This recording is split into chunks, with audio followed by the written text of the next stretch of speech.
Hello everyone, मैं हूं सचिन और आप सबका बहुत बहुत स्वागत है मेरे इस यूट्यूब चैनल में। और आज का वीडियो जो है वो मैं क्लास 12th के बच्चों के लिए बना रहा हूं, सीबीएसई के बच्चों के लिए। और जो सब्जेक्ट है वो मैथ है और जो चैप्टर है वो है आपका मैट्रिसेस। ठीक है, तो देखिए, सबसे पहले मैं आप लोगों को इसका डिफिनेशन दिखाता हूँ। यहाँ पे क्या लिखा हुआ है?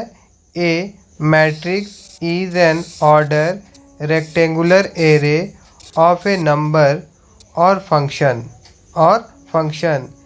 डी नंबर और function are called the element और द इंट्रीज ऑफ मैट्रिक्स। ठीक है, मतलब कि ये रेक्टेंगुलर एरे होना चाहिए कुछ इस प्रकार से। जैसे यहाँ पे ए एक मैट्रिक्स है और मैट्रिक्स को इस प्रकार से रिप्रेजेंट किया जाता है। देखिए, इस प्रकार से उसका ब्रैकेट होगा। ठीक है, इसके अंदर में ये अगर सीधा सीधा लाइन का मैं बात करूँ तो इसे हम लोग रो बोलेंगे। इसे हम लोग क्या बोलेंगे? रो बोलेंगे। जैसे ये रो 1 हो गया, ये रो 2 हो गया, ये रो 3 हो गया। और ये जो सीधा सीधा आ रहा है इसे मैं बोलूँगा कॉलम 1 और इसे मैं बोलूँगा कॉलम 2। ठीक है, तो देखिए यहाँ पे जैसे ये वाला आपका हो गया रो 1, ये वाला हो गया आपका रो 2 और ये वाला हो गया रो 3 और ये हो गया आपका कॉलम 1, ये हो गया कॉलम 2 और ये हो गया कॉलम 3। ठीक है ना? अब इस चीज़ को मैं क्यों बता रहा हूँ कॉलम? देखिए, और नीचे में लिखा हुआ उसको भी एक बार हम लोग पढ़ लेते हैं। यहाँ पे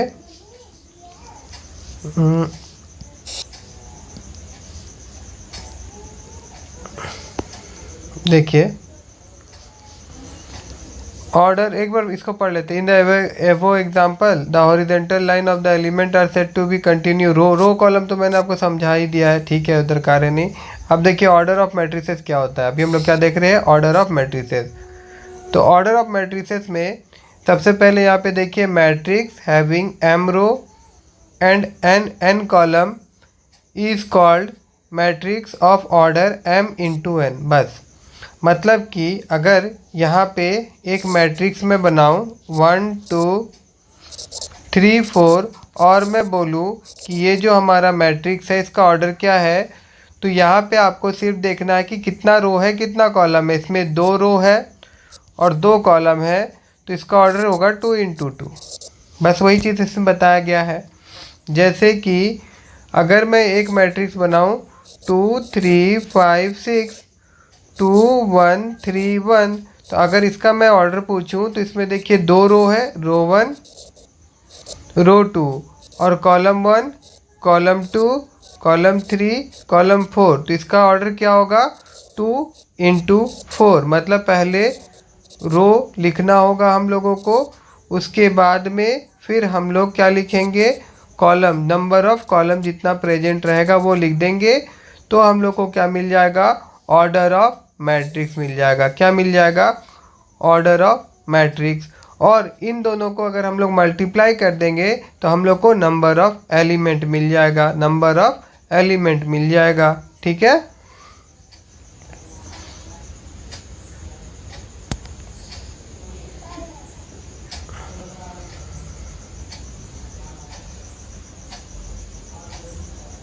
अब यहाँ पे देखिए एग्जाम्पल, यहाँ पे जैसे बोला गया था, consider the following information regarding the number of man and worker in 3 factories. तो अब इसको मैट्रिक्स में रिप्रेजेंट करना था, तो इसको कैसे करेंगे रिप्रेजेंट? इस प्रकार से आप मैट्रिक्स में रिप्रेजेंट कर दीजिए। तो यहाँ पे इन्फॉर्मेशन में क्या हुआ? 3 इंटू 2 का मैट्रिक्स फॉर्म हो जाएगा, है ना। और अब यहाँ पे अगर हम लोग ये देखिए, यहाँ पे दिया हुआ है ना। अब उसके बाद में फिर आगे हम लोग जाएंगे तो यहाँ पे क्या बोला है? इफ़, एक मिनट, ठीक है। अब आगे में यहाँ पे फिर कुछ बोला गया, if a matrix 8 element what are the possible order. अभी हम लोग देखे थे कि ऑर्डर क्या होता है। ऑर्डर होता है नंबर ऑफ रो को जब हम लोग मल्टीप्लाई कर देते हैं नंबर ऑफ कॉलम के साथ में, तो हम लोगों को नंबर ऑफ क्या मिल जाता है, नंबर ऑफ एलिमेंट मिल जाता है, नंबर ऑफ एलिमेंट मिल जाता है। ठीक है ना। तो अभी बोला गया कि एक मैट्रिक्स है जिसके अंदर में कितना एलिमेंट है, 8 है। तो अब देखिए ये पॉसिबल कब होगा, एक रो होगा और 8 कॉलम होगा तो पॉसिबल है 8 एलिमेंट का। 2 रो होगा और 4 कॉलम है तो पॉसिबल है 8 एलिमेंट का। या फिर 8 कॉलम होगा और 8 रो होगा और 1 कॉलम होगा तो भी पॉसिबल है। या 4 रो होगा और 2 कॉलम है तो भी पॉसिबल है 8 एलिमेंट का। और वही चीज़ यहाँ पे दिया है कि ऑल पॉसिबल ऑर्डर पेयर क्या हो सकता है, 1 8 8 1 4 2 और 2 4। यहाँ पे समझ में आ गया होगा आप सबको ये वाला क्या पूछा गया था। ठीक है ना। अब आगे अगर मैं यहाँ पे दिखाऊं तो यहाँ पे बोला जा रहा है कि कॉन्स्ट्रक्ट करना है 3x2 मैट्रिक्स का जो हुज एलिमेंट आर गिवन। मतलब देखिए यहाँ पे एलिमेंट का एक फॉर्मेट दे दिया कि इस प्रकार का एलिमेंट इस पर्टिकुलर 3x2 मैट्रिक्स में अवेलेबल है। तो हम लोग को करना क्या होगा, मैं एक तो समझा देता हूँ, यहाँ तो बाकी आपके लिए किया हुआ है। सबसे पहला काम यहाँ पे देखिए कि ऑर्डर क्या बोला गया, 3 और 2 का है। तो अगर मैं एक एम्प्टी मैट्रिक्स बनाऊँ तो यहाँ पे मैं लिख सकता हूँ कि पहला element first row first column ऐसे लिखते हैं, दूसरा element first row second column, तीसरा फिर यहाँ पे लिखेंगे सेकंड रो फर्स्ट कॉलम और उसके बाद में थर्ड रो फर्स्ट कॉलम, क्योंकि यहाँ पे रो कितना है 3 तो हमको 3 रो लेना पड़ेगा। और उसके बाद में ये क्या हो जाएगा, ये सेकंड रो सेकंड कॉलम और ये क्या हो जाएगा थर्ड रो सेकंड कॉलम। तो इस प्रकार से एलिमेंट होगा।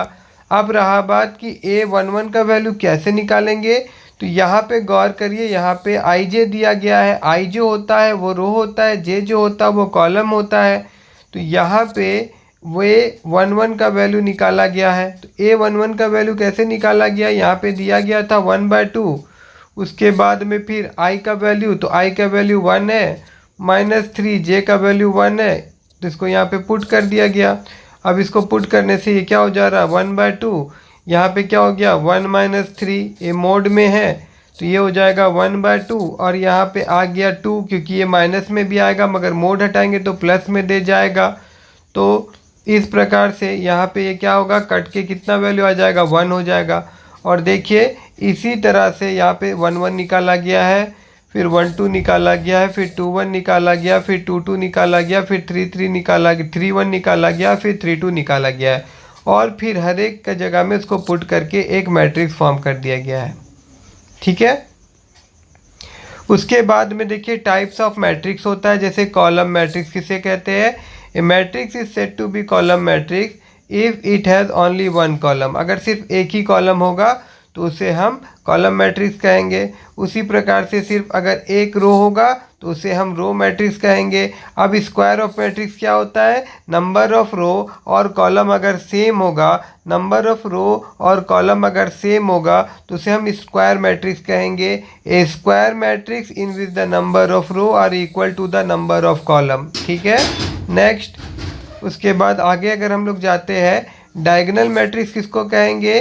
देखिए डायगोनल मैट्रिक्स का सिंपल है, जिसमें डायगोनल में वैल्यू होगा, मतलब कि यहाँ पे एक मैट्रिक्स में बनाऊँ, यहाँ पे मैंने लिखा 2, यहाँ पे मैंने लिखा 3, यहाँ पे लिखा 1 और इस प्लेस में 0 0, इस प्लेस में 0, इस प्लेस में 0 और यहाँ पे 0 0। तो इस मैट्रिक्स में गौर करिएगा कि सिर्फ डायगोनल में जो है वही वैल्यू है, बाकी कहीं वैल्यू नहीं है। तो ऐसा मैट्रिक्स को हम डायगोनल मैट्रिक्स कहते हैं।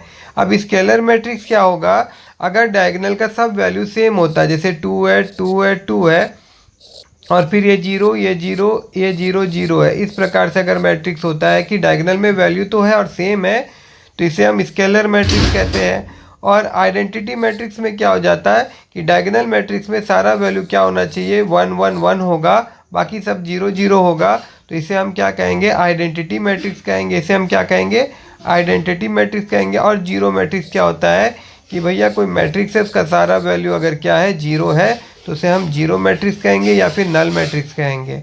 ठीक है।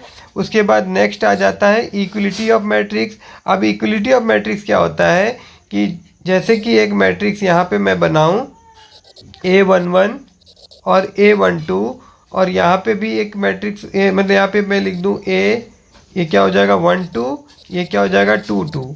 ठीक है, इसी प्रकार से यहाँ पे दूसरा मैट्रिक्स जो है ये आपका B11 और ये B12 और उसके बाद में यहाँ पे ये B12 और ये B22। तो अगर A11 इक्वल होगा B11 के साथ और A12 इक्वल होगा B12 के साथ और अगर A12 इक्वल होगा यहाँ पे 1 2, यहाँ पे भी मैंने लिखा है 1 कॉलम यहाँ पे रो 1 और कॉलम 1 है, यहाँ पे 2 होगा, ये 1 होगा। ठीक है, ध्यान दीजिएगा यहाँ पे मैंने गलती किया है। ठीक है ना, तो ये हो गया आपका 2 1 और यहाँ पे आपका B21 मतलब सेकेंड रो फर्स्ट कॉलम ना इस जगह पे। इस तरह से हर एक एलिमेंट के साथ इक्वल होना चाहिए। जैसे यहाँ पे ये 2 2 के साथ इक्वल है, 3 3 के साथ इक्वल है, 0 0 के साथ इक्वल है और 1 1 के साथ इक्वल है। तो ऐसा मैट्रिक्स को हम लोग इक्वल मैट्रिक्स कहेंगे। और कुछ इस प्रकार से एग्जाम्पल से यहाँ पे देख लीजिए, सिंपल है। यहाँ पे x का वैल्यू पूछा गया तो जाहिर सा बात है x इजिकल टू क्या हो जाएगा -1.5। z क्या हो जाएगा, z इजिकल टू 2 हो जाएगा, b इजिकल टू 3 हो जाएगा, c इजिकल टू 2 हो जाएगा। सिंपल है। अब यहाँ पे इसको निकालना है तो यहाँ पे क्या कर सकता हूँ मैं, x + 3 किसके साथ बराबर हो जाएगा, 0 के साथ। तो x इजिकल टू कितना हो जाएगा, -3 हो जाएगा। इसी तरह से आपको ये सबको कंपेयर करके वैल्यू फाइंड कर देना है। ठीक है ना। बस आज के क्लास में इतना ही और कल इसी टाइम में मैं आप लोगों को इसका एक्सरसाइज का क्वेश्चन कराऊंगा। अगर मेरा वीडियो अच्छा लगा हो तो मेरे इस वीडियो को लाइक करिएगा और मेरे चैनल को सब्सक्राइब करना मत भूलिएगा।